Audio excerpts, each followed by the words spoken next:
अस्सलाम वालेकुम। आज केमिकल बॉन्डिंग का लेक्चर हमारा 20 है, जिसमें आज हमने बॉन्ड एनर्जी के बारे में पढ़ना है। इससे पहले हमने जो है 19 लेक्चर किए हैं चैप्टर 6 के केमिकल बॉन्डिंग को एक्सप्लेन किया है। तो अब हम जो है ना बॉन्ड एनर्जी को स्टडी करेंगे, इसकी डेफिनेशन देखेंगे, इसके यूनिट्स देखेंगे और फैक्टर्स देखेंगे कि कौन से फैक्टर्स हैं जिसकी वजह से बॉन्ड एनर्जी कब ज्यादा होती है, कब बॉन्ड एनर्जी कम होती है। तो पहले डिफाइन करते हैं बॉन्ड एनर्जी। हम कहते हैं जब दो एटम्स आपस में बॉन्ड बनाते हैं तो हमें पता है कि जब बॉन्ड बनता है तो एटम जो है वो क्या हो जाते हैं, स्टेबल हो जाते हैं। तो जब भी कोई चीज स्टेबल होती है तो वो एनर्जी लूज कर देती है। तो जब केमिकल बॉन्ड बनता है तो केमिकल बॉन्ड बनने के नतीजे में जो एनर्जी निकलती है उस एनर्जी को हम बोलते हैं वो क्या है, बॉन्ड एनर्जी। तो फिर डिफाइन करेंगे हम इसको, तो हम कह सकते हैं energy released when a chemical bond is formed.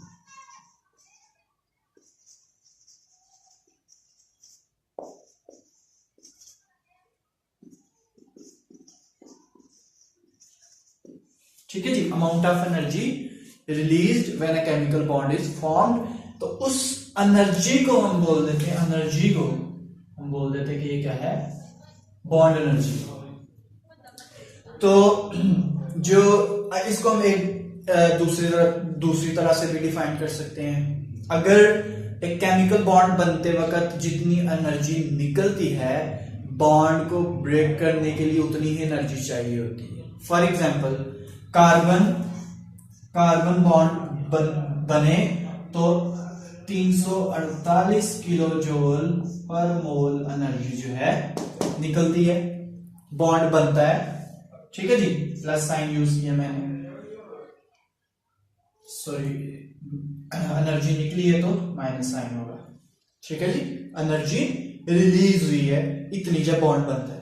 इसको दूसरी तरह से भी कह सकते हैं हम, जब ये फॉर्म होता है, अगर इस बॉन्ड को ब्रेक करना है, कार्बन कार्बन बॉन्ड को, तो अमाउंट ऑफ एनर्जी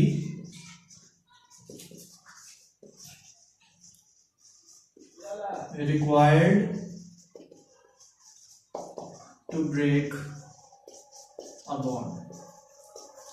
ठीक है जी, तो जब कोई केमिकल बॉन्ड हमने ब्रेक करना है तो उसके लिए जितनी एनर्जी रिक्वायर्ड है, amount of energy required to break a bond, उसको भी हम बोल देते हैं क्या है, बॉन्ड एनर्जी है। अच्छा, अब इसमें यूनिट की अगर हम बात करें, इसमें यूनिट के साथ हमने एक एंथैल्पी ऑफ एटमाइजेशन की बात भी करनी है। तो यूनिट अगर देखें तो यह एनर्जी है किलो जूल एनर्जी पर मोल। मतलब क्या है कि एक मोल बॉन्ड्स को तोड़ने के लिए, जब एक मोल बॉन्ड बनते हैं, 1 मोल बॉन्ड्स, तो एक मोल मतलब कितने बॉन्ड, 6.02 into 10⁻23। जब इतने बॉन्ड्स बनते हैं तो जो एनर्जी निकलती है उस एनर्जी को हम बोल देते हैं किलो जूल पर मोल। ये यूनिट है, या इतने बॉन्ड तोड़ने के लिए जितनी एनर्जी चाहिए, तो किलो जूल पर मोल। अब इसके साथ एक डेफिनेशन दी गई है जिसको हम जिसमें लिखा हुआ है enthalpy of atomisation.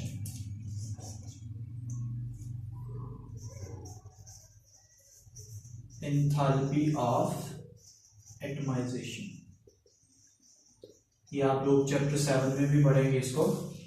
Enthalpy of atomisation कहते हैं दो अगर एटम्स हैं, किसी भी कोई मॉलिक्यूल है जिसमें दो एटम्स ने बॉन्ड बनाया हुआ है, उन दोनों एटम्स को सेपरेट करने के लिए, उसका बॉन्ड ब्रेक करके उनको सेपरेट करने के लिए जो एनर्जी चाहिए उसको हम बोल देते हैं क्या है, एंथैल्पी ऑफ एटमाइजेशन। ठीक है जी, तो एटम्स को सेपरेट करने के लिए, उसका बॉन्ड ब्रेक करने के लिए जो एनर्जी चाहिए उसको हम बोल देते हैं, ये इसकी क्या है, एंथैल्पी ऑफ एटमाइजेशन। इसके बाद हमने जो है ना देखना है,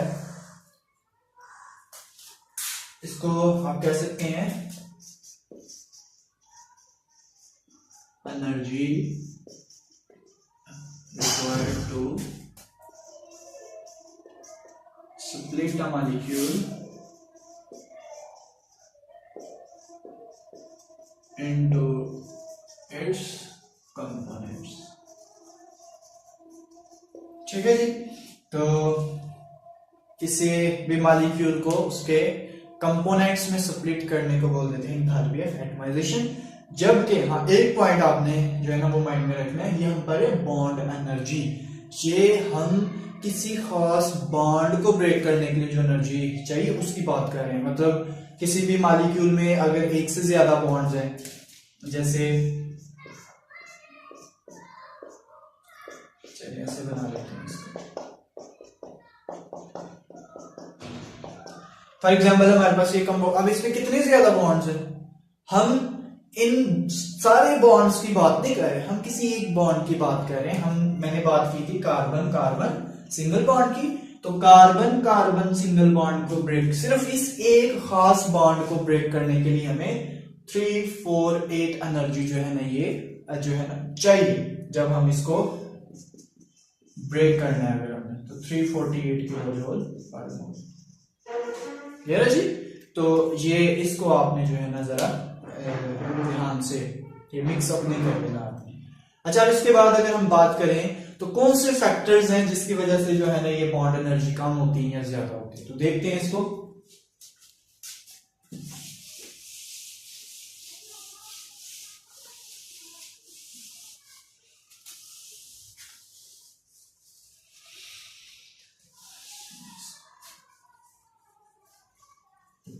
देखिए जी,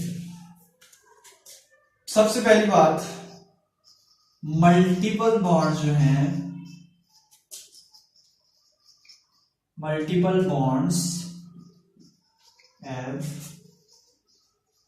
greater bond energy than single bonds.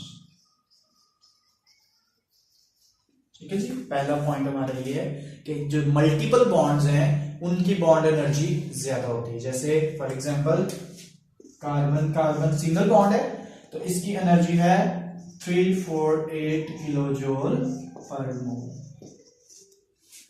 अगर डबल बॉन्ड है, कार्बन कार्बन डबल बॉन्ड, जैसे अल्कीन्स में होता है कार्बन कार्बन डबल बॉन्ड, तो इसके लिए जो हमें एनर्जी चाहिए है 614 किलो जूल पर मोल।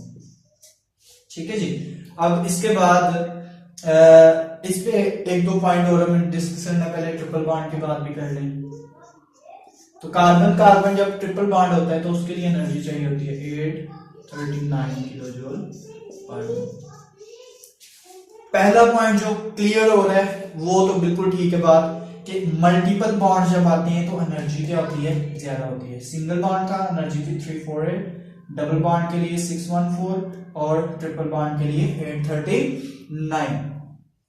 पहला पॉइंट हमारा क्लियर हो गया। अब दूसरा पॉइंट क्या है हमारा? दूसरा पॉइंट ये है कि जब सिंगल बॉन्ड से हम डबल बॉन्ड में जाते हैं तो एनर्जी जो है ना वो ज़रब दो नहीं होती, मल्टीप्लाई नहीं हो जाती। मतलब कि अगर इसके लिए 348 है सिंगल बॉन्ड के लिए, तो डबल बॉन्ड के लिए इसके दो गुना नहीं है। ऐसा नहीं है कि इसको आप जो है ना मतलब 348 ज़रब दो करें तो फिर ऐसा नहीं होता। ठीक है, इसका मतलब ये है कि ये इसलिए, इसकी वजह ये है क्योंकि जब यह सिंगल बॉन्ड था तो ये था सिग्मा बॉन्ड। जब डबल बॉन्ड आ जाता है तो जो सेकंड बॉन्ड बनता है ना वो बनता है पाई बॉन्ड। पहला एक बॉन्ड जो है उसकी एनर्जी तो ठीक है, सिंगल बॉन्ड जो है पहला बॉन्ड वो तो ठीक है 348, लेकिन जो दूसरा बॉन्ड है वो उसकी एनर्जी सेम 348 क्यों नहीं होती? क्योंकि जो सेकंड बॉन्ड बनता है वो पाई बॉन्ड होता है। इसमें सिर्फ सिग्मा बॉन्ड है, जबकि इसमें एक सिग्मा बॉन्ड है और एक पाई बॉन्ड है। तो हम कहते हैं कि मल्टीपल बॉन्ड जब आता है तो उसकी एनर्जी जो है ना वो ट्वाइस नहीं होती, दो गुना नहीं होती सिंगल बॉन्ड से। सिंगल बॉन्ड की 348 है तो इसकी उसके दो गुना नहीं होगी। और जो ट्रिपल बॉन्ड है उसकी एनर्जी जो है वो सिंगल बॉन्ड की निस्बत ट्रिपल बॉन्ड की थ्राइस नहीं होती, तीन गुना नहीं होती। आप इसको देख लें, ज़रब दो करें तो उससे कम होगी ये। अब सिंगल बॉन्ड की एनर्जी को ज़रब तीन करें मतलब ट्रिपल बॉन्ड के लिए तो ये कम है। कम क्यों है? क्योंकि एक्चुअली जब दूसरा बॉन्ड आता है तो वो दूसरा बॉन्ड पहले जितना मजबूत नहीं होता। पहला बॉन्ड जो होता है सिंगल बॉन्ड वो हमेशा सिग्मा बॉन्ड होता है। डबल बॉन्ड जो दूसरा बॉन्ड बनता है वो पाई बॉन्ड होता है, और पाई बॉन्ड जो है ये वीकर होता है। सिग्मा बॉन्ड जो है ये स्ट्रॉन्गर। सेकंड फॉर्म यूज करें मतलब इसकी जो है ना वो ER लगा रहे हैं, मतलब कंपैरिजन, कंपैरेटिव डिग्री जो होती है, stronger than pi bond. Clear है? इसको हमने केमिकल बॉन्डिंग में भी एक्सप्लेन किया होगा, VBT में भी एक्सप्लेन किया इसको, काफी दफा बात हुई है। सिग्मा बॉन्ड जो है ना वो ज्यादा स्टेबल क्यों होता है, इसके अलावा ज्यादा स्टेबल क्यों होता है, मजबूत क्यों होता है, ये पाई बॉन्ड वीकर क्यों होता है, इसकी बात काफी दफा हो गई है।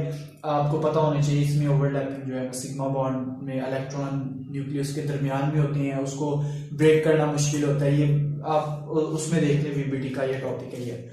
अब इसमें जो हमारा सेकंड जो पॉइंट आता है, पहला मल्टीपल बॉन्ड्स की बात है, जो सेकंड पॉइंट इसमें आता है वो ये है कि जो पोलर बॉन्ड्स के जो बॉन्ड एनर्जी है उनकी हाई होती है, higher than non polar bonds. ठीक है जी। तो इसकी रीजन क्या है, अगर इसको थोड़ा सा एक्सप्लेन करने की कोशिश करें तो जो पोलर बॉन्ड्स हैं, पोलर बॉन्ड्स में अट्रैक्शन आ जाती है, मॉलिक्यूल्स के दरमियान अट्रैक्टिव फोर्सेस बहुत ज्यादा आ जाती हैं, जिसकी वजह से हम बोलते हैं कि जो पोलर बॉन्ड्स हैं इनमें जो इनकी एनर्जी है, बॉन्ड को ब्रेक करने के लिए जो एनर्जी चाहिए होती है वो ज्यादा चाहिए, जबकि नॉन पोलर में कोई अजाफी पोलैरिटीज नहीं आती, जिसकी वजह से इसको नेक्स्ट टॉपिक में हमने बहुत डिटेल में इस पे बात करनी है कि पोलर बॉन्ड और नॉन पोलर बॉन्ड की वजह से बॉन्ड एनर्जी पे क्या फर्क पड़ता है। ठीक है, तो जो इससे नेक्स्ट लेक्चर होगा वो सारा इस टॉपिक पे है, इसी बेस पे है कि हमारा जो है ना पोलर बॉन्ड की एनर्जी ज्यादा क्यों होती है, नॉन पोलर की कम क्यों होती है। तो ये सारा टॉपिक है जी हमारा बॉन्ड एनर्जी का। अगर आपका कोई क्वेश्चन है तो आप मेरे से पूछ सकते हैं।